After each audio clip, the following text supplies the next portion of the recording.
So for our next speaker, I wanted to invite Dr. George Bartley to come down. The new ABO president is going to talk to us about his domain and the boards, and thanks so much for being here.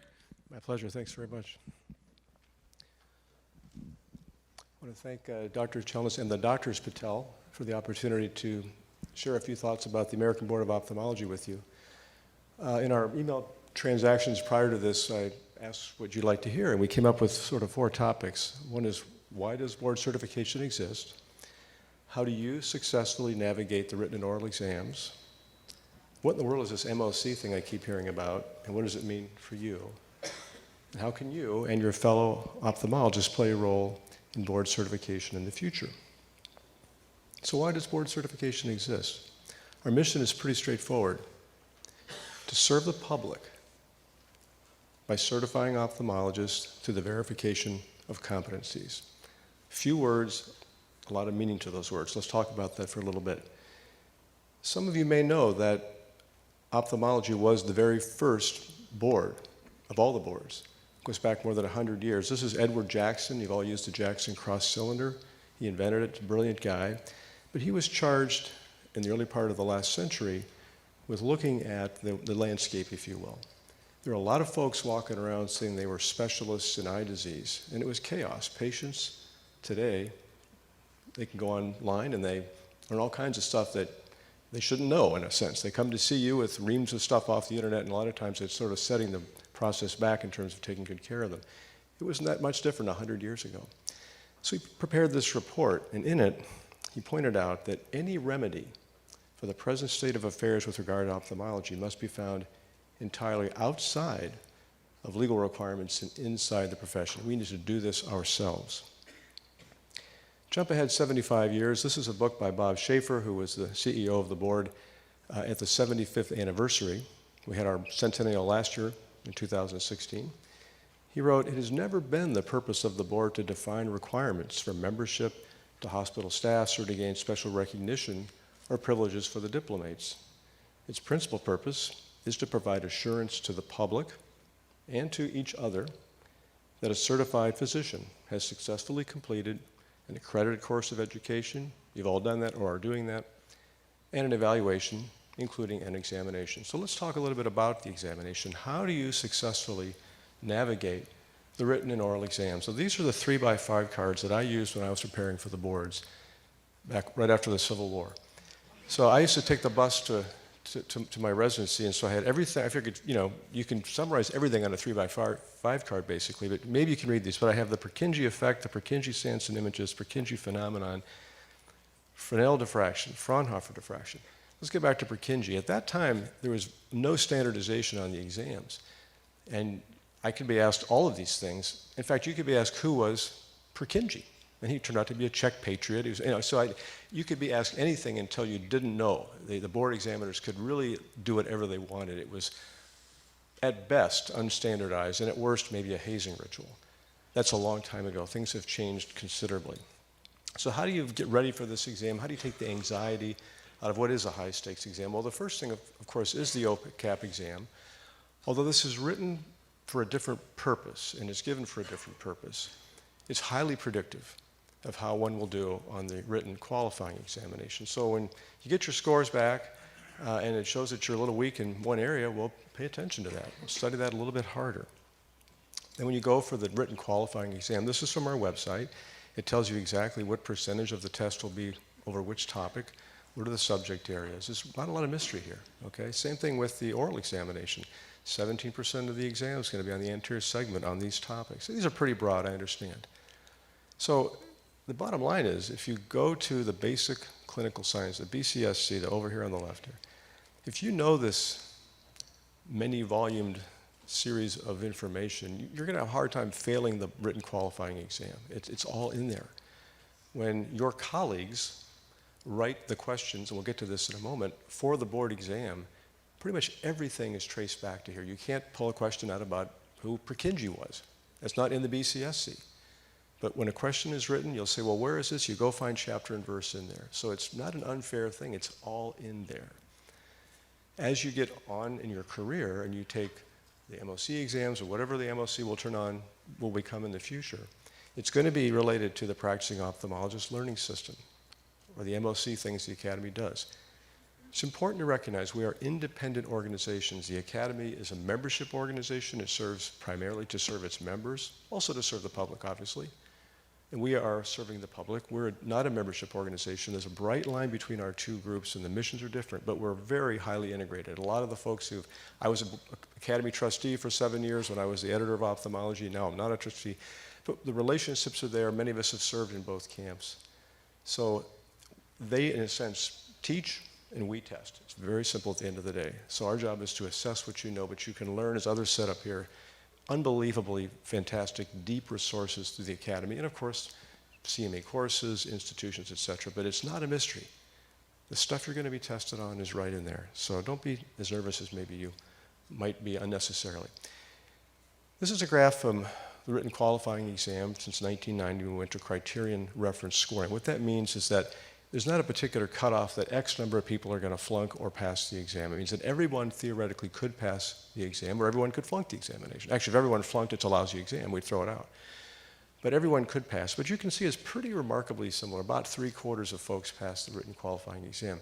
Interestingly, in the first exam in 1916, 10 people took it, 7 passed. 70% pass rate back then. Here's the oral exam pass rates over 101 years. 1918 was a good year. 100% of the people passed. The N was 2, but they both passed. Turns out that world wars are kind of bad for this too. In 1944, 45, only 32% of people passed this thing. But overall, you can see it's a pretty steady performance across time. So you pass your exam, and then you start hearing the next day about MOC. What the heck is MOC? Well, it stands for Maintenance of Certification. It's complicated. I can't squeeze this into 4 or 5 minutes. This is an hour talk to talk about what's happened with MOC and where it's going. But it's interesting that the idea of a time-limited certificate, not a lifetime certificate, was proposed back in the 1940s. It's not a new idea. Family medicine was the first board when they were becoming a board in the late 60s to say, you know, it makes no sense for someone like me to be certified in 1986 and then 30-some years later to have never done anything to demonstrate that I'm maintaining my competency. So they addressed this back in 1969, and they were the first board to give only time-limited certificates. The ABO adopted this concept in 1992. It has gone through multiple iterations and will continue to do so as we're trying to make it better to serve the public and serve you as our diplomates better. MOC is based on a framework that comes down from the American Board of Medical Specialties. These are the 24 member boards, of which we are one. We were a founding board in 1933 when this was put together. And it basically consists of this 4-part framework of professionalism and professional standing, lifelong learning, assessment of knowledge, judgment, and skills, and improvement in medical practice, blah, blah, blah. What does it mean in our world? Number 1 is licensure. You obviously have to have an unrestricted license in every state in which you hold one. If you don't have a license, you can't be board certified. If you lose your license, you lose your certificate. CME, as Dr. Lloyd mentioned, is critically important. Right now, it's 25 per year. That'll probably stay the same. We're going to do some, I think, enhancements on that going forward. Read Diplomate Digest if it comes to you in your mail. The third and fourth things are where the rub is, so to speak. Part 3 is the assessment of knowledge. This is the doc exam. And then the 4th part are the practice improvement modules. These are the things that really people don't like to do. So we're moving beyond that. 2018 will be the last year where you have to go to Prometric, get strip searched, and take this examination with headphones on next to somebody taking the ACT exam. In fact, in September, we tried a pilot where you could do this from home or from your office with remote proctoring. Went very, very well. In fact, it went so well that we decided to open that up for anybody who wants to do this for the rest of this year. And next year, if you're set to take the doc, you can take it from home if you wish. But really, we're replacing the doc with this new pilot program called Quarterly Questions. This is Andy Lauer's brainchild. He's done a phenomenal job with this, where every quarter, questions are sent to you. Do it on your iPhone, iPad, home computer, whatever. Questions that are over the core knowledge, walking around knowledge. You shouldn't have to study for this. You only get a minute to answer each question. Turns out the average person answers the question in less than 30 seconds, including reading the question. People tell me it's fun. I've done it. I'm a plastics person. I see nothing but plastics referral practice. I read the glaucoma retina stuff, and somehow in the back of my brain, I could say, I think that's this. I think it's a bitemporal hemianopia, whatever. It's stuff that we all have to know and should know. So if I passed it, believe me, you can pass it, okay? And you get CME credit for this for free when you go out and do this later on. So this is a good deal. But this is what's going to replace this. And over time, we'll be able to accumulate enough questions that this can be a defensible, longitudinal, summative assessment, which are sort of terms you don't really want to know about, but they're terms that we have to do in the education and in the certifying world to show that something has validity. We're going beyond the PIMS. Some of these are helpful. A lot of them are Mickey Mouse, sort of check the box things. People hate them. So we're trying to get this revamped and making things that are very useful for you. If you have 15 minutes, I know that a video for 15 minutes is an eternity, but please go on a Diplomate Digest, look up Scott Wallace, who's a world expert in outcomes measurement, and he argues for identifying, as David Park did in the opening session this morning, patient-centered gaps in knowledge that you're going to want to identify and make better. And that's what this is going to be about in the future. We've had some pilot projects with the Irish Registry. Again, as Stephen McLeod and others mentioned, we have an unbelievable benefit in our specialty, that we have a tight association between the Academy and the certifying board, and we have the Irish Registry, which is the world's largest medical registry, which gives you the ability to compare your outcomes with your colleagues almost in real time. It's phenomenal. It's maturing, of course, but over time, this is going to be a fantastic advantage for you and your patients. Well, how can you and your fellow ophthalmologists play a role in the board certification of the future as we are developing this process? First, you can help us develop exams. More than 80 of your colleagues gave up a beautiful weekend in September to come to Philadelphia and worked heads down from Thursday night to Sunday noon, writing and developing questions. I don't do these myself, and the board directors don't just sit down and write questions. These are done by your colleagues about things that we think are important, that are clinically relevant, not some obscure stuff. It's stuff that you should know to take better care of your patients. So please, if you're interested in this stuff, give us a call. We'd love to have you join the group. This is an example. These are some of the folks from the plastics panel. These are your colleagues. You maybe recognize these folks, but every question is vetted very, very carefully. We came up with more than 700 questions for the pool. That'll show up on the OCAP, WQE, oral exam, and the future quarterly questions program.